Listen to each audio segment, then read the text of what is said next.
During 2020, the scale of the fiscal and monetary response to the pandemic was truly remarkable, unprecedented. The first chart shows a graph representation of the extent of the stimulus across global economies.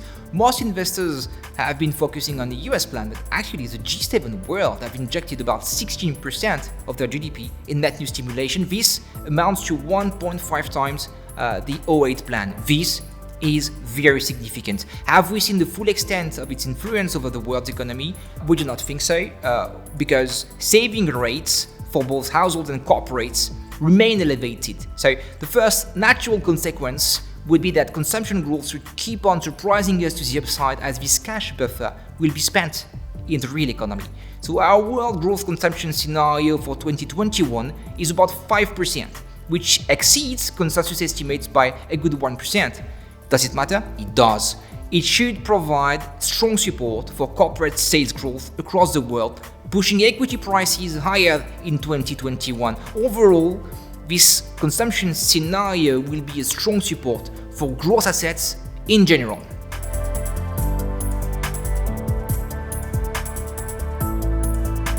Unfortunately, we do not expect a smooth ride for growth assets in 2021. Exceptional growth usually comes with inflation, for which investors are still poorly prepared.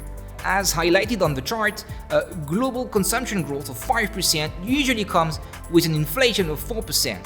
This exceeds again the consensus estimate by 1%, meaning that inflation surprise should be on its way in 2021.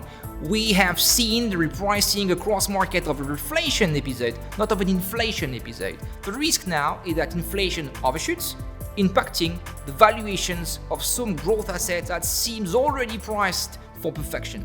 The expensiveness of equities makes them vulnerable to inflation shocks, as rates should hedge marginally higher. But we do not expect the growth assets trend to be reversed by this, as central banks should be capping the rising rate situation. Nobody can afford higher rates. But we do expect periods of volatility, and these could weigh on investor sentiment, creating bursts of market stress. These should, however, be temporary, as we expect overall a positive performance for growth assets throughout 2021.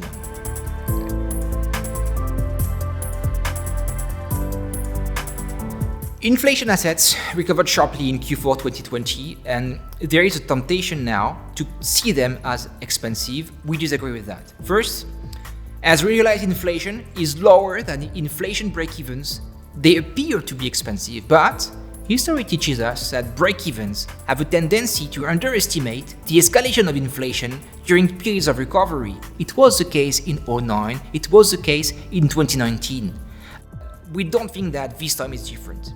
Then oil prices, they are higher now, but their term structure expects them to fall back later this year. Again, not so much expensiveness. Finally, the extraordinary contango of gold makes it look expensive, but again, history teaches us that it grows with US inflation. As displayed on the chart, this is all the more interesting as the beta of global macro funds to these inflation assets remains limited for now. Sentiment for inflation assets has room for improvement. So investors are protecting themselves against a recession when they should be protecting their portfolios against the risk of inflation, in our opinion. So to sum things up, on the macro front in 2021, the risk is more of inflation rather than recession. However, sentiment is only showing limited signs of that. And finally, on the valuation front, equity valuations have outpaced those of inflation assets. We expect the year to bring a better balance between growth and inflation assets. In other words, 2021 should be a story of pairing inflation and growth assets together.